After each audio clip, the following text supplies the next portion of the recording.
Salut à tous, bienvenue dans The Programmatic Society, un programme qui vous propose d'entendre chaque semaine la voix de ceux qui font le marché du programmatique, en français dans le son, international dans le ton. Sous la forme d'une table ronde, nous vous donnons l'opportunité d'assister à un débat entre ceux qui participent activement au développement des transactions publicitaires automatisées sur le digital, agences, annonceurs, médias, régies, juristes, consultants, sans oublier bien sûr les technologies publicitaires. Un programme soutenu par Gamned et Smile Wanted, avec pour partenaires médias AdTech News et Redcard. Cette semaine, notre thème est le suivant. Conseil et achats publicitaires, mariage de raison? Les entreprises de conseil sont à l'assaut des marchés de marketing service et de l'achat média en particulier. Pourquoi ce phénomène? Quel vide sont-elles en train de combler? Pour en discuter, Christophe Danet de Digital Makers, Guilhem Baudin de Converteo, Paul-Henri Jacon de Gamned, Benjamin Courdier de Sutter Mills. Bonjour messieurs, merci d'avoir répondu à mon invitation sur The Programmatic Society. L'idée aujourd'hui, c'est de parler d'un sujet qui fait les choux gras de la presse, je ne dirais pas ça, mais en tout cas qui fait les choux gras des dîners en ville ou des déjeuners en ville de notre marché, à savoir la place du conseil dans le domaine de l'achat programmatique. Conseil et achat, est-ce un mariage de raison? Et ma première question, c'est, à votre avis, pourquoi le conseil a fait son entrée en force dans l'univers programmatique? Qui veut répondre? Moi, je veux bien. Si je t'en prie. Christophe. Alors, pour être très direct, je pense que c'est souvent lié à cet univers du monde programmatique sur lequel on a un manque de transparence, qui a été l'une des principales raisons pour lesquelles beaucoup de cabinets de conseil se sont intéressés à ce sujet-là, en premier lieu, ne serait-ce parce qu'ils travaillaient avec les agences qui achetaient aussi. Et donc, du coup, ça a été un des premiers facteurs, ça a été de se rendre compte de la situation. Et de plus en plus de questions liées à la transformation digitale, auxquelles le programmatique est rattaché par rapport à la donnée, au traitement de la donnée, au stockage de la donnée, toute la partie CRM de tous les annonceurs, fait qu'à un moment donné, on rentre de gré ou de force dans cette logique-là. Et c'est l'une des raisons, à mon avis, essentielles. Et comme derrière, les annonceurs, ils avaient du mal à comprendre un petit peu la finalité un petit peu de ce qu'était le programmatique, header bidding, etc. On rentre dans un univers où on a besoin d'explications et on fait appel à celui qui nous semble le plus à même de répondre, même s'il n'est pas forcément le plus qualifié toujours. Chez Sutter Mills, votre... Oui, pour complémenter ça, je dirais, qui dit programmatique dit choisir un partenaire, un ou plusieurs partenaires pour opérer les campagnes. Il y a des choix de technologie, une ou plusieurs DSP. Il y a des choix en termes de gouvernance, en termes de process, pour pouvoir opérer le programmatique correctement. Donc, c'est pas à moi de juger si telle mission doit être confiée à telle agence ou tel cabinet de conseil. En tout cas, les cabinets de conseil ont dans leur ADN d'accompagner les annonceurs sur ces sujets-là. Et ce n'est pas un phénomène nouveau. Dans le domaine de la banque, aujourd'hui, on fait du trading à haute fréquence. Dès les années 80, il y a une rupture technologique. Et lors de cette rupture, les cabinets de conseil sont venus assister en masse les annonceurs pour accompagner ce changement, expliquer les choses et donc accompagner cette transformation. Donc, c'est ni nouveau ni surprenant que cet accompagnement soit nécessaire. Et puis, il y a un sujet de marché fondamental qui est au-delà du programmatique, de la bipolarisation des acteurs.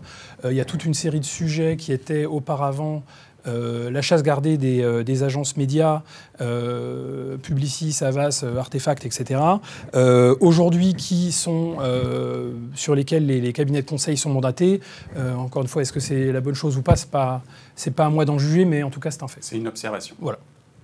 Chez Converteo. Je pense qu'en complément, il y a évidemment tout le sujet de la transparence, il y a le sujet de l'accompagnement du client, de l'annonceur qui a envie de comprendre réellement ce que c'est que le programmatique. Et puis il y a un effet marché aussi de la publicité, tout simplement, qui se digitalise. Le digital est de plus en plus fréquent dans les plans médias. La part augmente quotidiennement. Et puis on sait que les médias offline vont passer petit à petit en programmatique. C'est une certitude. Et donc il y a ce besoin aussi de pouvoir comprendre pour opérer la bonne stratégie demain de communication. Ça, c'est un facteur qui est extrêmement important. Et puis un autre facteur, toujours dans la publicité, c'est qu'on passe d'une communication qui était très événementielle à une communication qui est continue. Et c'est ce qui apporte l'agilité du programmatique. Et c'est un élément qui est extrêmement important côté annonceur. Et du coup, il a besoin effectivement de comprendre et d'avoir de la transparence sur le fonctionnement, l'opération du programmatique au sens large. Et donc, le cabinet de conseil est effectivement bien placé généralement en tant que tiers de confiance et ayant l'habitude de créer des projets sur du long terme de transmission d'informations au fur et à mesure sur différents sujets de data marketing, entre autres. Quelle est l'analyse chez Gamned? Je rejoins tout ça. Je dirais que, pour revenir aux fondamentaux, le programmatique a évidemment bousculé tous les modes d'achat traditionnels, remis en question une partie du modèle des agences, tout simplement parce que c'est un écosystème extrêmement complexe, mouvant. On n'est plus sur des modes d'achat où il s'agit de s'adresser à différents supports, télé, radio, presse, finalement du media planning assez simple. Donc aujourd'hui, ça requiert, avant même de parler de l'exécution à proprement parler des campagnes, une vraie très forte expertise en amont, ne serait-ce que tout simplement pour positionner le programmatique intelligemment dans le mix et en levier utile. Donc de ce point de vue-là, il y a en effet une petite révolution qui est en train de s'opérer. Et je crois que c'est une demande des annonceurs aussi. Hein. Aujourd'hui, d'être accompagnés, on ne va pas se mentir, ils sont parfois un peu perdus, hein, ce qui est légitime parce que c'est complexe, encore une fois. Et donc, ils requièrent et demandent de plus en plus ce conseil, cet accompagnement en amont. Et je dirais même, pardon, pour compléter, on parle de conseil en amont en termes d'achat, mais également en aval, parce qu'il y a un vrai enjeu aussi, et c'est ce que permet le programmatique, c'est de tirer des insights des campagnes. Ouais. Alors justement... Si je peux rajouter juste un oui, petit bien point, sûr. Parce que je partage l'expérience. Quand j'étais à l'UDECAM, ça fait quelques années de ça, on avait sorti une étude sur le nombre de prestataires qu'utilisait un annonceur en moyenne. Et en l'espace de 2 ans, on était passé de 4 prestataires dans le digital à 12. Donc en fait, la démultiplication du digital, que ce soit dans le social, que ce soit dans le search, etc., a fait qu'à un moment donné, les expertises dans les agences ne pouvaient plus être se concentrer. C'est-à-dire qu'on n'avait pas les meilleurs talents dans tous les domaines. Donc il fallait aller les chercher ailleurs. Et donc dès qu'on sentait, côté annonceur, un déficit, quel qu'il soit, sur une expertise ou une défaillance dans les performances, on va dire ça comme ça, effectivement, on avait plutôt tendance à aller le chercher à l'extérieur, avec un conseil d'abord avisé, et qui rentrait dans l'implémentation. Je pense, je vais citer des sociétés dans le social qui sont relativement connues aujourd'hui, qui ont fait leur chou gras sur cette partie-là, parce qu'en agence, à l'époque, on n'était pas très bon, il faut le reconnaître. Alors justement, là je vais revenir sur ce besoin d'accompagnement dont il a été question au niveau du conseil. Et effectivement, j'ai bien aimé cette mise en lumière de cette communication en continu qui fait que effectivement les rapports pour bien mesurer, j'allais dire, l'efficacité marketing, les rapports ont un peu évolué pour le choix de ces différents partenaires. Néanmoins, est-ce que c'est crédible de prodiguer une stratégie data et ou programmatique sans opérer les campagnes ensuite? C'est une vraie question. C'est de se dire, OK, je donne le conseil, mais est-ce que j'assume d'un point de vue opérationnel? Et en gros, comment peut-on justifier de donner des conseils sans pour autant mettre en œuvre ce qui a été proposé? C'est un débat vieux comme le monde. Parce qu'en fait, de tout temps, même dans les médias traditionnels, on était tenté à un moment donné de séparer la partie conseil de la partie achat. Ça date de 93, au moment de la loi Sapin, où effectivement, on a commencé à faire le schisme entre les agences de création et les agences médias. C'est là où on a vu apparaître les gros du marché en termes d'achat d'espace. Et on faisait, il y avait la centrale d'achat qui achetait et l'agence qui faisait le conseil. Et que quand les deux se sont séparés, les deux étaient séparés. Et après, les annonceurs se sont dit, tiens, c'est peut-être bien de les rapprocher, parce que si vous achetez pas, qui me dit que vous êtes les mieux placés pour le faire? Donc ça a toujours été la question. Je pense qu'aujourd'hui, sur le digital, la question se pose moins. Premièrement parce que la donnée et l'information est beaucoup plus diffusée, c'est-à-dire qu'on est moins dans la chasse gardée. Par exemple, la télé, qui reste quand même un média assez sophistiqué, quoi qu'on en dise, moins sophistiqué peut-être que la programmatique, mais il y a des aspects assez intéressants depuis longtemps. C'est resté une chasse gardée, c'est-à-dire qu'on voit bien aujourd'hui, les budgets sont quand même concentrés, et je ne vois pas des Accenture et autres s'amuser à rentrer, aller acheter de la télé. Pourquoi ils le font sur le digital? C'est peut-être une question de facilité. Donc il y a vraiment cet aspect-là qui est relativement important, mais que c'est un vieux débat de séparer le conseil. À partir du moment où on a l'expertise, on doit pouvoir fournir un conseil. Et un conseil, ça n'engage que celui qui les paye d'une certaine manière. Quelle est la position de Sutter Mills sur ce point-là? Donc, le point de vue, c'est que finalement, donc, dès lors qu'on parle de programmatique, on parle très rapidement d'autres technologies que sont les data management platforms, les data lakes, etc. Donc finalement, le sujet, c'est un sujet de connaissance client, c'est un sujet de définition de cible, c'est un sujet de segmentation. Ça, c'est des sujets qui sont des sujets annonceurs. À partir de là, ça nous paraît logique qu'un annonceur fasse appel à une société de conseil pour aider à choisir les technologies, stocker les données, optimiser la manière dont les choses sont activées. Maintenant, l'activation propre, l'opération des campagnes, c'est un métier. C'est un métier très différent. Ça s'appelle en programmatique un trader. Un trader, il set up des campagnes, il les gère, il les suit, il définit des niveaux de budget, il modifie des enchères pour atteindre les objectifs du client qui sont eux-mêmes cohérents avec une stratégie qui a été définie en amont. Donc c'est deux métiers différents. Pour nous, ce n'est pas crédible ou antinomique d'intervenir sur un sujet programmatique, d'autant plus que chez Sutter Mills, on a un positionnement très clair qui est qu'on n'opère pas de campagne média, on ne fait pas d'achat d'espace, on n'est pas trader. Donc ça facilite évidemment nos relations avec les autres prestataires de ce point de vue-là, et ça nous paraît important et une bonne pratique pour collaborer efficacement avec l'écosystème. Mais vous êtes prescripteur de technologie. On est prescripteur de technologie et on peut même être amené à les set-upper et à... Finalement, il y a toute une série de questions qui se posent, encore une fois, de gouvernance. Il y a une question de do or buy, qu'est-ce que je fais moi-même, qu'est-ce que j'externalise. Ça, c'est des questions sur lesquelles on intervient, et également les choix de la technologie, mais on ne va jamais aller jusqu'à opérer nous-mêmes les campagnes. Chez Converteo, on a quasiment la même approche, du coup, on aime bien ce rôle de tiers de confiance, c'est quelque chose qu'on souhaite vraiment défendre. Et en complément de tout ce qui a été dit, c'est surtout après ensuite le sujet de mesure. Et la mesure, c'est un point qui est extrêmement important puisqu'on ne mesure pas forcément qu'une campagne, on va mesurer une stratégie de communication au sens large du terme. Et il y a beaucoup de sujets qui, du coup, rentrent en jeu, tels que du MMM tel qu'il était pratiqué, mais aujourd'hui qui est revu un petit peu et qui est sans doute travaillé différemment avec tous les sujets d'attribution qui peuvent se coller également, avec du coup une vision très macro, une vision très opérationnelle, et qui derrière est complètement complémentaire à ce que peut faire un trading desk, une agence, sur le pilotage quotidien des campagnes, qui est du coup de choisir potentiellement le bon inventaire, la bonne data potentiellement, en plus de la data sans doute qui sort des insights et de la mesure justement côté annonceur. Pour toi. Écoute, je dirais sans jouer sur les mots, je pense qu'il faut voir ce qu'on met derrière stratégie d'achat. Je distinguerais conseil en achat et stratégie d'achat à proprement parler. Le programmatique par essence, c'est de l'achat en temps réel, c'est de l'optimisation en temps réel. Donc partir sur des stratégies prédéfinies, toujours un petit peu compliqué parce que on ne sait jamais trop, en parlant de la data notamment, si tant est que la data puisse fonctionner en performance, c'est un autre sujet, mais quelle data va fonctionner, on n'en sait rien. Donc je dirais que, éventuellement pour le branding, où on est sur des notions potentiellement de cadres plus fermés, avec des ciblages un peu plus arrêtés, c'est compliqué. En revanche, décorer les conseils en achat, c'est-à-dire quels outils de mesure, comment, encore une fois, positionner le programmatique dans mon mix, et l'achat derrière me paraît tout à fait réaliste. Et de ce point de vue-là notamment, je pense que les agences médias ont aussi un rôle à jouer parce qu'elles ont en plus la vision périphérique 360 plurimédia qui peuvent permettre de répondre à cette vision. Alors justement, puisque vous êtes au contact régulièrement des annonceurs, en les écoutant par rapport justement à ces problématiques de besoin de conseils, etc., de ce qu'il ressort de ces discussions, d'après vous, pourquoi les agences sont fragilisées ?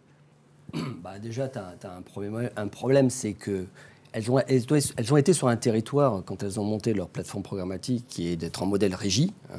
Donc elles sont sorties de leur rôle de ce qu'on appelle le media planning neutral, c'est-à-dire le rôle du neutre, du conseil neutre. Il n'y a pas de conseil neutre. Il y a un conseil qui engage, il y a des choix qui sont faits, qui peuvent être agnostiques, mais il y a un choix qui est déterminé et qui est réalisé, qui doit convenir à l'annonceur. Donc en fait, le mythe du média neutre, finalement, ça n'existe pas. Ça n'a jamais existé en agence là-dessus. Donc leur fragilité, ça a été d'aller sur un territoire qu'elles pouvaient maîtriser, mais avec un manque de transparence qui les a menés petit à petit à mettre la suspicion du côté de l'annonceur. Et donc du coup, quand un annonceur n'est pas totalement satisfait, qu'est-ce qu'il fait ? Il fait un appel d'offres. Et voilà. Donc ça, c'est le premier élément. Le deuxième élément, ça fait 30 ans, voire plus, qu'on est à la course au volume en agence. D'accord ? Le modèle des agences, c'est le volume. Okay ? Donc on n'a qu'à regarder le mercato de cet été en termes de transfert de budget. On voit bien que 2018, je crois que ça a été une des années les plus sanglantes en termes de changement de budget depuis pas mal de temps. Donc on voit bien qu'il y a des changements. Donc c'est bien pour les nouveaux entrants, c'est plutôt intéressant. En revanche, quand vous êtes à la course au volume, pas facile, puisqu'en fait, seul le volume peut vous sauver. D'accord ? Donc ceux qui n'arrivent pas à atteindre le volume, alors l'engagement du marché programmatique, sont un peu plus mis en difficulté. Et puis comme on regarde de plus en plus les coûts, tous les cabinets d'audit regardent un peu, décryptent un petit peu tous les coûts induits, etc. Vont même certaines agences, pour en fait partie depuis un certain temps, c'est contractuel, hein, c'est contractualisé au niveau international, où vous allez avoir des auditeurs qui arrivent et qui vont décrypter jusqu'à le coût de l'ad-serving, combien vous payez votre fournisseur, combien vous payez vos gens, etc. Donc tout ce déshabillage en quelque sorte, qui n'est pas toujours facile à vivre hein, quand on est côté agent, fragilise un peu l'écosystème. Et puis il y a la dimension internationale, c'est-à-dire la globalisation fait qu'à un moment donné on veut tout gérer de l'international et donc on fragilise certaines postures locales.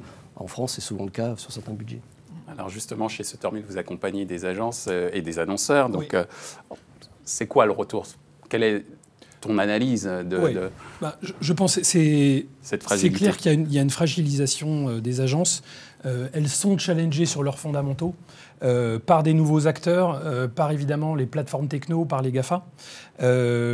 Maintenant, on est chez Sutter Mill plusieurs à avoir un background d'agence média, un des cofondateur qui a été patron d'agence, moi-même qui a été formé en agence. Nous, on a une position assez bienveillante de ce point de vue-là et pas radicale parce qu'on pense que l'agence média, enfin c'est bientôt pour enterrer l'agence média qui a un savoir-faire et une valeur qui est reconnue par l'annonceur. Aujourd'hui, je ne connais pas de cabinet de conseil qui est capable d'aligner des dizaines de personnes pour opérer les campagnes on et off d'un gros annonceur à Paris. Donc leur position est reconnue de ce point de vue-là. Maintenant, elles sont fragilisées. Elles sont surtout dans un cycle économique qui s'est accéléré. Et elles doivent réinventer en fait leur proposition de valeur. Chez Converteo. En complément, je pense qu'elles sont fragilisées surtout sur une question qui est assez sensible chez elles, c'est la rémunération. Elles se sont basées souvent sur une rémunération qui est sur l'honoraire, qui du coup, gérer 30 millions de budget en télé, c'est pas la même chose que gérer 30 millions de budget en digital. Et forcément, on n'a pas le même effort humain à produire derrière. Le problème, c'est que si les honoraires restent les mêmes, elles sont fragilisées, puisque forcément, l'annonceur a besoin d'avoir plus de transparence, plus d'informations, il y a beaucoup plus d'insights à transmettre, beaucoup plus de data. Un plan média ne se construit pas de la même manière. Voilà. Donc, du coup, forcément, ça complexifie énormément les choses. On pense également chez Converteo, évidemment, que l'agence restera et doit être là, évidemment. C'est un opérateur qui achète, et je pense qu'il faut qu'on trouve justement le bon équilibre pour travailler main dans la main avec, pouvoir éventuellement avancer sur des sujets un peu plus long terme, puisque nous, on a un positionnement où on vend du temps homme finalement, donc on a du temps, on propose du temps, ce qui est un petit peu moins le cas en agence. Du coup, ça permet de trouver le bon équilibre. Ça a changé, ça. Hein. C'est-à-dire qu'aujourd'hui... Ça change un petit peu. Oui, pas mal. Tu prends les grands comptes du CAC 40 aujourd'hui, pilotés par les agences.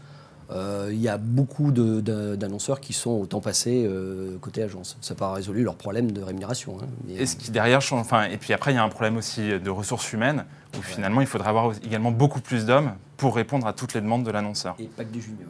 Et pas que des juniors, c'est également un point. Ça pourrait être l'occasion d'un autre débat, d'ailleurs, en termes sur la qualité des effectifs, ou du moins, plutôt que la qualité, la maturité des effectifs en agence.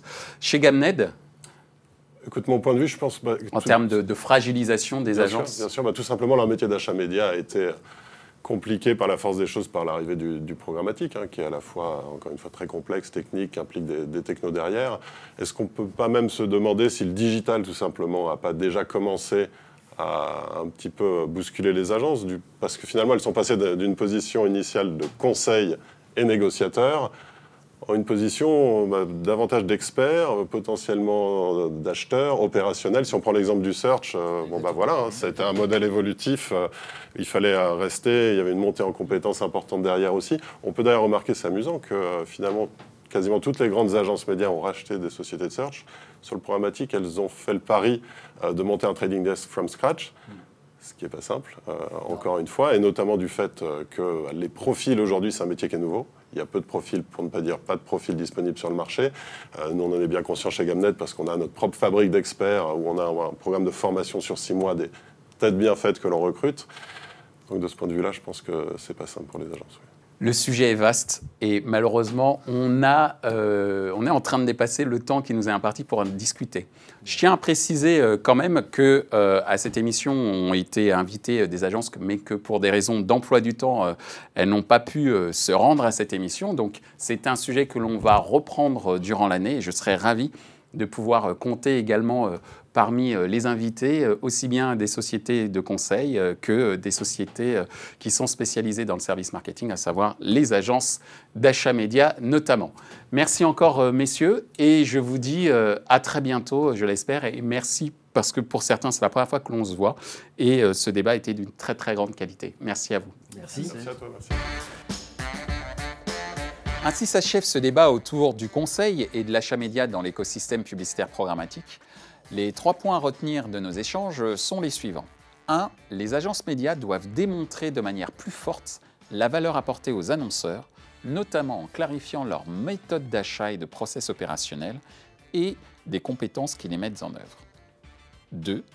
Les cabinets de conseil ont su s'adapter à un process de communication qui était auparavant segmenté par campagne et qui est aujourd'hui en continu, générant ainsi des attentes fortes en termes d'impact business pour les annonceurs, pour lequel un suivi soutenu, logistique, production, vente, est nécessaire. 3. La confiance pourrait revenir au niveau des agences si elles répondent favorablement via des services adaptés et diversifiés qui répondent à la majorité des enjeux publicitaires digitaux, branding, performance, vente, technologie. Ce programme a pour vocation de répondre aux questions que vous vous posez au sujet du marché publicitaire programmatique, alors n'hésitez pas à faire part de vos propositions de thèmes, de discuter sur les réseaux également. Merci à nos sponsors et partenaires pour leur soutien, Gamnet et Smile Mounted, sans oublier nos partenaires médias, les magazines AdTech News et Redcard. Merci également à l'ensemble des équipes d'Atelier B pour la réalisation de ce programme.